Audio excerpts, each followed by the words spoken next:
AI와 함께하는 코딩 방법에 대해서 알려드릴 겁니다. 자, 우선은 AI라는 게 어떤 거죠? 여러분 이제는 다 익숙하게 들어서 아시죠? 지금 우리가 얘기하는 AI는 생성형 AI가 대부분일 겁니다. 이 생성형 AI라는 게 우리가 질문을 하면 질문에 대한 답변을 생성을 해서 우리한테 넘겨줘서 생성형 AI라는 단어로 아마 굳어진 것 같아요. 원래 이제 학술적으로 가면은 generative라는 단어가 붙어서 그런 모델들이 만들어지는 건데, 이게 우리의 고유명사처럼 우리한테 다가오게 된 이유가 그런 것 같다는 겁니다.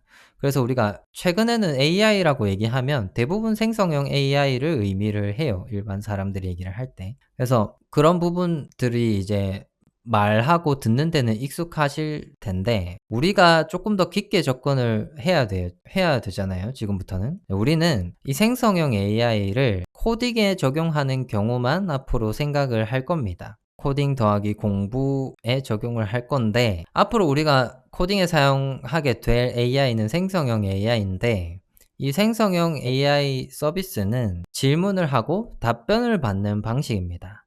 그런데 여기서 이 질문이라고 하는 걸 우리가 프롬프트라고 얘기를 해요. 프롬프트라는 단어는 익숙해지셔야 되는 단어고, 질문이 프롬프트로 질문한다, 이런 식으로 생각을 하시면 되겠습니다. 그리고 질문을 하고 답변을 받는 거니까 이 프롬프트의 퀄리티, 그러니까 질문의 퀄리티가 답변의 퀄리티를 결정을 하게 됩니다. 이 말이 확 와닿지 않으실 수 있어요. 그래서 제가 조금 예를 들어서 설명을 드리려고 준비를 했는데, 이 문장이 의미를 하는 걸 다른 방향으로 설명을 드려 볼게요. 우리가 AI를 프로그램이라고 가정을 할 수가 있죠. 왜냐면 실제로 프로그램으로 만들어진 거잖아요. 그래서 프로그램이라고 가정을 할 수가 있고, 우리가 프로그램을 설명할 때 자주 하는 말이 있습니다. 프로그램은 정해진 내용에 따라서 시키는 것만 한다. 맞죠? 이거 제가 강의에서 많이 말씀드린 거죠. 프로그램은 우리가 시키는 것만 한다. 우리가 작성한 대로 동작을 하니까 프로그램이 잘못 동작하면 우리가 잘못 작성한 거다, 이런 흐름으로 설명을 드렸었죠. 이거랑 같은 맥락으로 AI를 프로그램이라고 볼 수가 있고요. 프로그램이니까 우리가 시키는 것만 하는 겁니다. 그러면 얘가 일을 더 잘하게 하려면 어떻게 해야 될까요? 잘 시켜야겠죠. 그래서 내가 답변받기 원하는 내용을 모두 질문에 포함을 시켜야 된다라고 머릿속에 입력을 하시면 됩니다. 이게 AI를 사용하기 위한 가장 기본적인 기반이 되는 생각이에요. 이 생각을 기반으로 앞으로 사용하는 AI들을 대하시면 됩니다. 근데 한 가지 주의할 사항이 있어요. 우리가 프로그램을 만들어서 동작을 시킬 때는 예외가 없었습니다. 왜냐하면은 엄청나게 낮은 단계에서 세세하게 해야 될 행동들을 가르쳐 주는 거랑 똑같거든요. 그런데 AI는 엄청나게 높은 수준의 언어를 구사를 하죠. 그래서 문맥상 맥락도 있고요. 표현할 수 있는 방법도 엄청나게 다양합니다. 그리고 너무 많은 정보들을 가지고 있어서 내가 뱉어야 될 정보들을 선별을 해서 뱉어내기 때문에 매번 답변이 달라질 수가 있습니다. 근데 한 가지 확실한 건, 내가 질문한 내용에 따른 내가 질문한 내용에 대한 답변을 한다는 거, 그게 확실한 거고, 그 답변이 달라질 수 있다는 겁니다. 그래서 우리가 해야 되는 게 일관성 있는 답변을 받는 방법을 연구를 해야 됩니다. 이거 많이 들어보셨을 텐데, 이런 거를 프롬프트 엔지니어링이라고 하죠. 이게 하나의 직업이 생길 만큼 굉장히 핫한 주제가 됐어요. 이슈가 됐어요.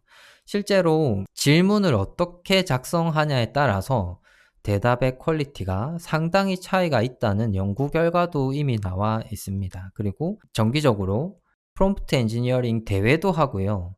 그 대회 결과를 대외적으로 오픈을 하기도 하고, 그런 것들을 보고 따라하면서 영상을 만드시는 분들도 많이 있더라고요. 그래서 그런 영상들을 보면서 저도 또 한 번 느꼈습니다. 아, AI가 정말 고차원적인 수준까지 올라왔구나. 그래서 나도 이 수준에 맞추려면 공부를 많이 해야겠구나라는 생각을 하게 됐어요. 그래서 이 부분은 같이 연구해야 됩니다. 제가 제가 지난 강의를 시작으로 AI에 관련돼서 강의를 하고 있지만 저 혼자서는 벅찹니다. 특히나 이 프롬프트 엔지니어링 같은 경우는 저 혼자서 벅차요. 그래서 여러분들도 오늘 배우는 내용이 끝이 아니라는 생각을 하시고요. 질문을 잘 하는 방법에 대해서 오늘 기본적인 내용들을 배우고 함께 연구해 나가시면 좋을 것 같아요. 그런 의미로 제가 만들어 놨습니다. 네이버 커뮤니티 카페에 게시판을 만들어 놨어요. 여기에 멤버십 회원 전용이랑 모든 회원이 사용 가능한 메뉴 게시판 2개가 있는데 여기에서 여러분들이 활동을 해주시면 좋겠습니다. 저도 물론 활동을 할 거고요. 프롬프트 엔지니어링 관련해서 아이디어가 있거나 질문이 있거나 내가 실험을 해봤는데 뭐 좋은 결과를 얻었거나 이런 내용들을 서로 공유를 하면서 같이 발전을 해 나가면 좋겠습니다. 자, 여기까지가 이제 기본적인 개념이에요. 마지막으로 한번 정리해 볼까요? 제가 방금 말씀드린 내용의 핵심은 이겁니다. 내가 답변을 받기 원하는 내용을 모두 질문에 포함시켜야 한다. 그러니까 질문을 잘해야 한다. 프롬프트를 잘 만들어야 한다. 이게 핵심이고요. 프롬프트를 아무리 잘 만들더라도 매번 답변이 달라지니까 이걸 지속적으로 같이 연구해 보자. 이게 핵심입니다.